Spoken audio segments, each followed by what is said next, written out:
I'm Hannah, and if you were to ask me, my life follows a pretty standard routine.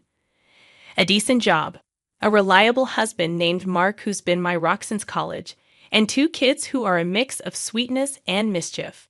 But one thing I've come to realize is that normalcy is fragile, especially with a brother like Alex. Alex is 8 years my junior, the type who seems to resist growing up. He switches jobs and girlfriends as if he's changing TV channels, yet he has a habit of turning to mom or me whenever his wallet feels light, which is all too often. So there we were gathered at mom's for our usual Sunday dinner. The aroma of roast filled the house, and the kids were their usual energetic selves. Then, the door slammed open, and in walked Alex, accompanied by a girl who seemed more suited to a beach than a family gathering.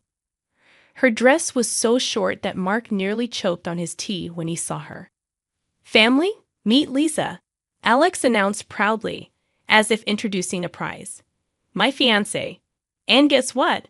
We're expecting a baby." Silence enveloped the room.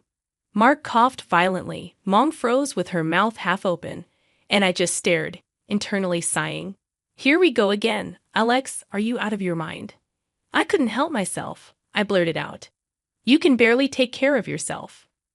Lisa, hands on her hips, regarded me with disdain. "We're very happy, thank you. And we don't need negativity, right, babe?" Alex nodded, wrapping an arm around her. "Yeah, we're doing great." Mom struggled to find her words. "Congratulations, but Alex, have you thought this through? A baby is a big responsibility." "Of course he hasn't," I muttered, earning glares from both of them. "Listen, Hannah," Alex shot back. "I don't need a lecture from you. We'll be fine, right, Lisa?" "Absolutely," Lisa agreed, adding, "and we'll need some help, obviously, starting with living here for a while." "Living here?" I exclaimed. "With Mom? Are you kidding?" Lisa snapped. "It's not like we have anywhere else to go. And it's not forever, just until Alex finds a new job." "And when will that be?" I retorted sarcastically. "You planning on job hunting between gaming sessions?" Alex shrugged nonchalantly. "I'll figure it out. I always do." Mom tried to smooth things over, saying, "Well, we'll make do. We always do, right, Hannah?" I looked at her, seeing the resignation in her eyes, and sighed, "Yeah, Mom, we always do." Dinner was tense after that. Mark kept giving me apprehensive looks, anticipating the storm he knew was brewing. And I was trying to comprehend the chaos my life was about to descend into. After dinner, while the kids played and Mark helped Mom with the dishes, I confronted Alex in the living room. "You can't keep doing this," I admonished. "Dumping your problems on Mom, on me. It's not fair." Alex, lounging as if he owned the place, just shrugged. "What do you want me to say, Hannah? Life's tough. I'm doing my best." "Your best?" I seethed, dragging a pregnant girl into this mess, expecting everyone else to pick up your slack. "Watch how you talk about us," Lisa yelled from the kitchen. I took a deep breath, trying to calm myself. Arguing wouldn't solve anything, not with Alex, not now. "Just try to think about someone other than yourself for once," I pleaded, feeling more exhausted than angry. For a moment, I thought I saw a flicker of guilt in Alex's eyes. But then he smiled that carefree, reckless smile of his. "We'll manage, sis. We always do." As I went to help with the dishes, leaving Alex to his illusions, I couldn't shake the feeling that we were all teetering on the edge of something significant, and not in a good way. But, as Mom said, we'd make do because that's what families do, right? Even when they're on the brink of being turned upside down by one of their own. Having Alex and Lisa move in was akin to inviting a hurricane into your house and hoping it only waters the plants. From day one, the balance of our family home was thrown off. Mom tried to maintain a positive attitude, but I could see the strain in her eyes. One morning, I dropped by to see Mom, and the scene was chaotic. Dishes piled up, laundry forgotten, and Lisa lounging on the couch as if it were her throne, absorbed in her phone. Alex was nowhere to be seen, probably asleep or pretending to be. "Morning, Lisa," I said, keeping my voice neutral. Need help with anything? She barely glanced up. Oh no, I'm good. Just resting, for the baby. The baby? I echoed, surveying the mess and Alex. He's asleep maybe. I don't keep tabs on him. Of course not, she replied casually. Why start now? I sighed and began picking up. Mom entered, her smile forced. Hannah, you don't have to do that. I don't mind. Can't have you dealing with all this alone, I insisted. Lisa watched us, unmoving. You're so good to your mom, she remarked, and I couldn't discern if she was being sarcastic. Somebody's got to be, I muttered, throwing her a glance. She just smiled, unruffled. Later, I found Alex in the kitchen raiding the fridge. Nice of you to join the living, I snapped. Your fiancée's made herself right at home. He grabbed a soda without meeting my eyes. Yeah, well, she's pregnant, needs to rest. And you, what's your excuse? Leaning against the counter, he adopted a casual stance. I'm looking for work, all right. It's not easy out there. Could have fooled me, I retorted. Seems like your full-time job is avoiding responsibility. He rolled his eyes, cracking open his soda. Why you always gotta be on my case, Hannah? I'm handling it. By handling, you mean letting Mom clean up after you too? I shot back. He didn't have an answer to that, just sipped his soda and shrugged. The final straw came when Lisa announced they wanted a small wedding at the house. Nothing fancy, she said, laying out plans that sounded anything but. Just something memorable. I looked at Mom, who was trying to hide her worry. And how do you plan to pay for this small wedding? Alex jumped in. We thought Mom could help, as a gift. I laughed, incredulous. You're joking, right? You want more from her. Lisa stood up, hands on her hips. It's not like we're asking for much, just a little help. A little help? I was fuming now. You've done nothing but take since you got here. Mom's on a fixed income, and you're planning a wedding like she's made of money. Alex tried to intervene. Hannah, come on, it's just. No, Alex, enough is enough, I interrupted. You two need to start taking responsibility for your own lives. Mom's not your personal ATM. Lisa's face went red, and for a moment, I thought she'd yell, but she just scoffed. Fine, we'll figure it out ourselves. Yeah, I said, heading for the door. You do that. I told Mom, don't let them bully you into paying for anything. It's time they learned the value of money. Mom nodded, but I could see the conflict in her eyes. She wanted to help Alex, but knew it wasn't helping in the long run. That night, Mark and I talked it over. You can't keep fighting their battles, Hannah, he said, and I knew he was right. But it wasn't just about fighting battles. It was about protecting Mom from being taken advantage of. The next day, I made it clear to Alex and Lisa. You're adults. It's time to act like it. No more handouts. If you want a wedding, a life, you work for it. Their response was a mix of shock and anger, but I stood firm. This was the wake-up call they needed, whether they appreciated it or not. The addition of a new family member should have been a joyous occasion, and in a way it was. Lisa gave birth to a beautiful boy, a bundle of joy that brought a rare smile to everyone's faces, especially Mom's. She was over the moon, completely taken with her new grandson. But the joy was a double-edged sword. It was Mom, not Alex or Lisa, who ended up doing most of the caring for the little one. Watching her juggle her grandson alongside everything else was both heartwarming and heartbreaking. Alex and Lisa's approach to parenting was, let's just say, hands off. While Mom cooed and cuddled the baby, Alex was glued to his computer screen, and Lisa was out more often than not, treating them all like her personal playground. The contrast couldn't have been starker. Life at Mom's had spiraled into a daily soap opera, minus the scripted resolution at the end of each episode. On one of my visits, I caught Mom poring over a pile of receipts that could easily be mistaken for a novel, with expenses that made my eyes water. Designer outfits, jewelry, luxury items that screamed extravagance from miles away. And there was Alex, engrossed in his virtual world, oblivious to the real one crumbling around him.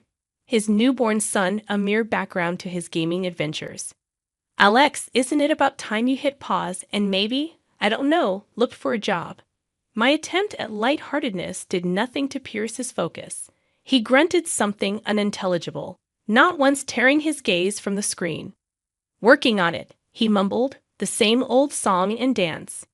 And Lisa, I gestured to the mountain of receipts. This isn't exactly helping, she shrugged, a gesture that conveyed a universe of indifference.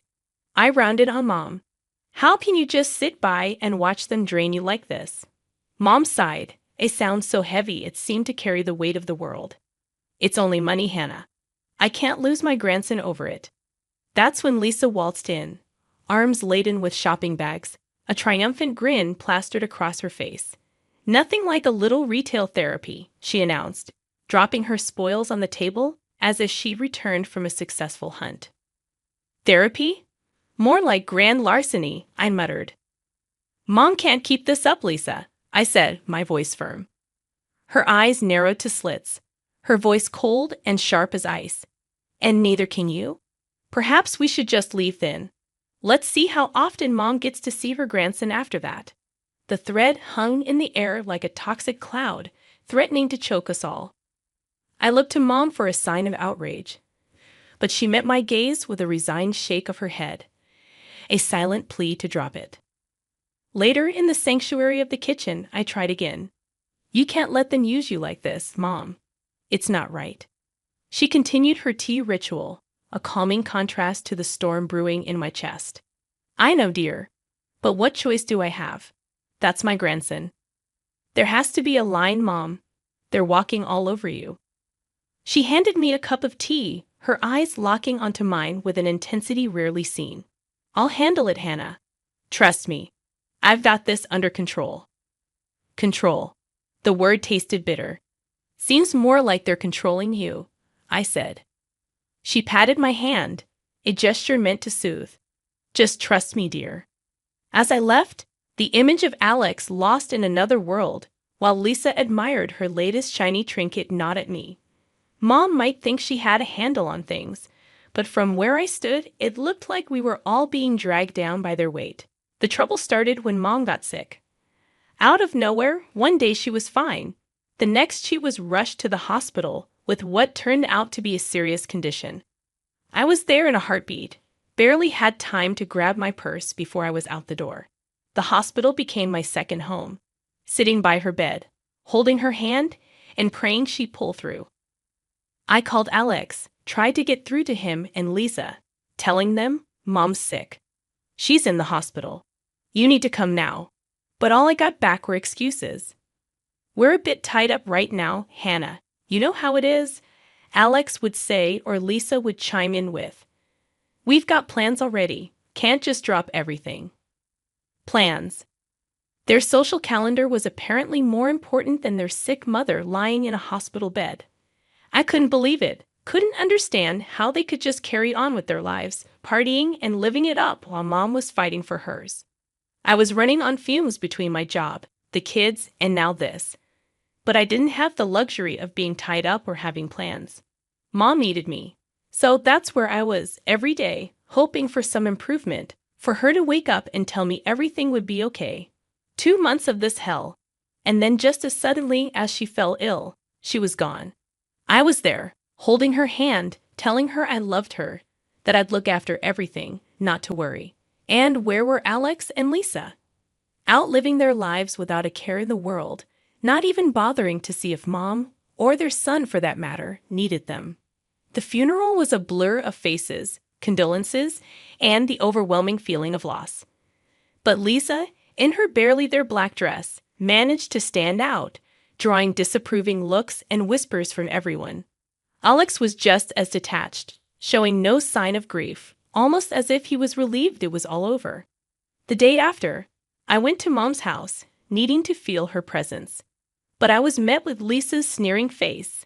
Looking for something, Hannah, she mocked, blocking the doorway. I need to get some of Mom's things, I said, trying to keep my voice steady. Oh, I think you're mistaken. This is our house now. You have no business here, she replied, smirking. Alex came up behind her, a smug look on his face. Yeah, Hannah, Mom changed her will. Everything's ours now. Maybe you should have spent less time at the hospital and more time securing your inheritance. I was speechless, anger and disbelief swirling inside me. You can't be serious. Mom wouldn't do that. I managed to say, my voice cold. He shrugged, enjoying every moment of my distress.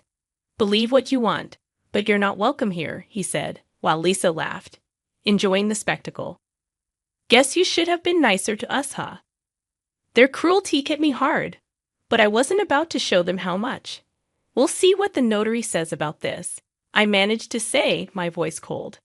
Good luck with that, Alex called out as I walked away, their laughter echoing behind me. A week after the funeral, we all ended up in the notary's office, a place I never thought I'd be, fighting a family battle. The air was thick with tension. You could cut it with a knife. Alex and Lisa were smirking like they already won the lottery, but I had a card up my sleeve they didn't see coming. The notary cleared his throat, and the room went dead silent.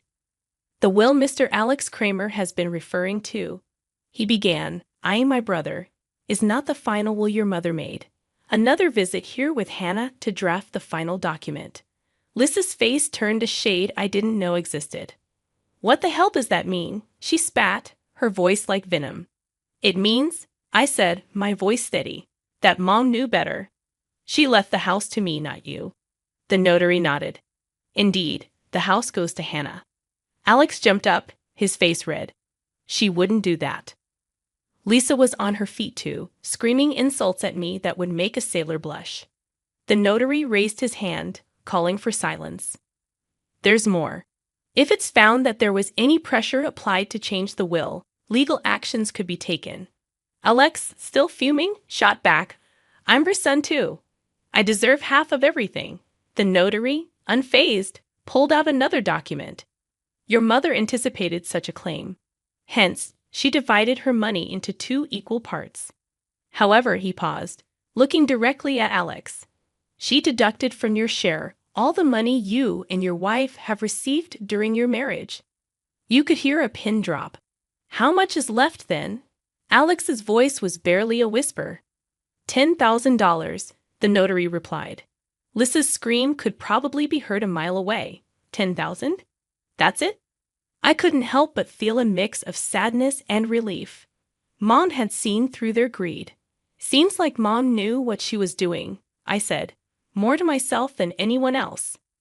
Alex and Lisa were in shock, their dreams of easy money shattered in an instant. The notary suggested they leave before things got uglier. And they did, but not before throwing a few more choice words my way.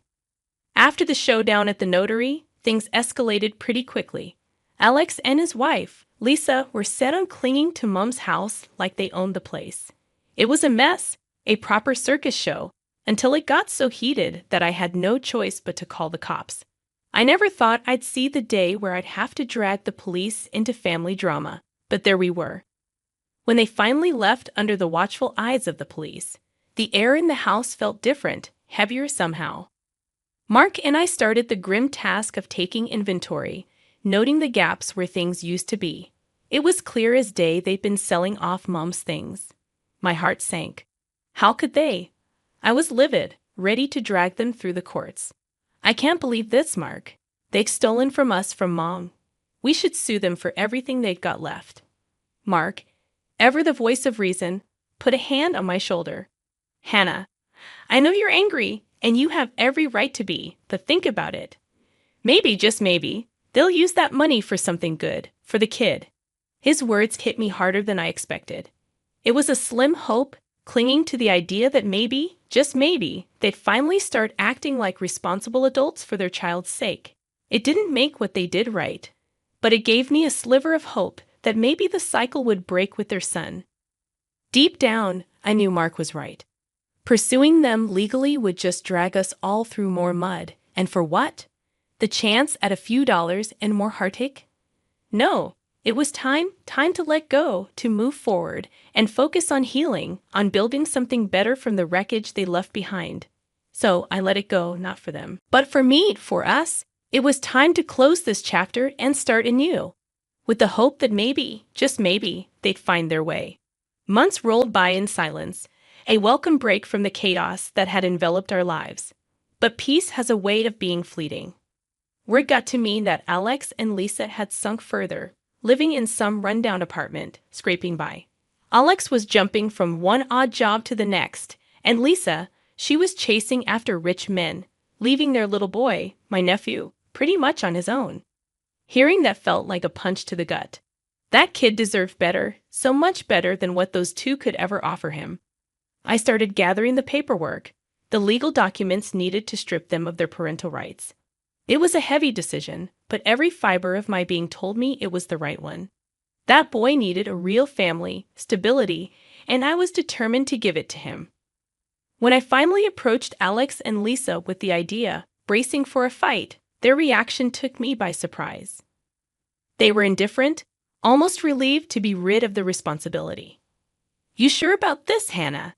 Alex asked, no hint of the brother I once knew in his eyes.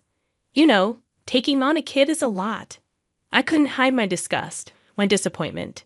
"He's your son, Alex. Doesn't that mean anything to you?" Lisa, ever the opportunist, chimed in with a shrug. "If you think you can give him a better life, then why not? We've got our own lives to figure out." Their casual dismissal of their flesh and blood boiled my blood, but I swallowed the anger. This was about him, not them. "Yeah, I'm sure, more than you've ever been about anything. He'll be loved and cared for. That's more than what you've ever offered him." The paperwork was straightforward, their signatures quick and emotionless. As I walked away, documents in hand, it was a bittersweet victory. That little boy was going to have a chance now, a real family with me and Mark. It's been a stretch of quiet months, a silence from Alex and Lisa that spoke volumes. They vanished off the grid, no calls answered, no trace of them at their last known spot. I've toyed with the idea of getting the authorities involved, wondering if a missing poster is the next step. Meanwhile, our home's been filled with a different kind of noise, the joyful chaos of kids and their boundless energy. Our little nephew, now effectively my third child, has settled in as if he's always been here.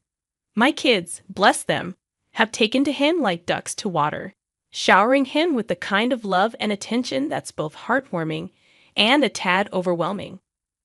"We're going to build the biggest fort this living room has ever seen," declares my eldest, rallying the troops with a sparkle in her eyes that could outshine the sun. The little one, barely understanding but eager all the same, claps his hands with glee, a toothy grin plastered across his face. "Fort, fort," he echoes, stumbling over the words but clear in his enthusiasm. Mark and I, we've moved into my old house, a sprawling place that seemed too vast once but now feels just right. There's a room for every mood, a space for every laughter, and a corner for every whispered secret. It's become a home in the truest sense, filled with memories we're making fresh each day. I never thought we'd fill this place up. I muse aloud one evening, watching the kids turn the living room into a labyrinth of cushions and blankets. Mark wraps an arm around me, pulling me close. We always had the space, just needed the right people to fill it. And he's right. This house, once echoing with the past, now thrums with the present and whispers promises of the future. As for Alex and Lisa, their absence is a void, but not one that sucks the life out of us. If anything, it's given us clarity, a purpose.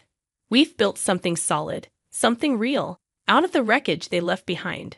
We've turned a page, started a new chapter, and in this story, we're all exactly where we're meant to be.